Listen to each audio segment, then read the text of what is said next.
جنگ آزادی کا زمانہ دیکھا ہے اور اس کے اندر حصہ لیا ہے، اور تھوڑی تعداد ان لوگوں کی ہے جو غلامی کے زمانے میں پیدا ہوئے پھر وہ آزاد ہوئے، یہ وہ لوگ ہوں گے جن کی پیدائش 1947 کے بعد ہوئی ہے۔ یہ ناکارہ غلام پیدا ہوا پھر آزادی ملی۔ 14 جنوری 1947 کی پیدائش ہے، اب 15 اگست 1947 کو آزادی ملی ہے۔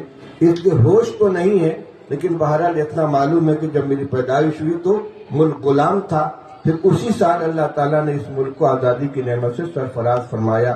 آپ آزاد پیدا ہوئے ہیں، اس آزادی کی حفاظت کریں اور اس کو باقی رکھنے کی، اس کو قوت پہنچانے کی پوری کوشش کریں۔ یہی ہماری تعلیم، یہی اسلام کی تعلیم ہے، یہی دارالعلوم دیوبند کی تعلیم ہے۔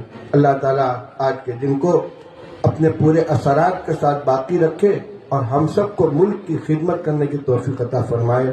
وآخر دعوانا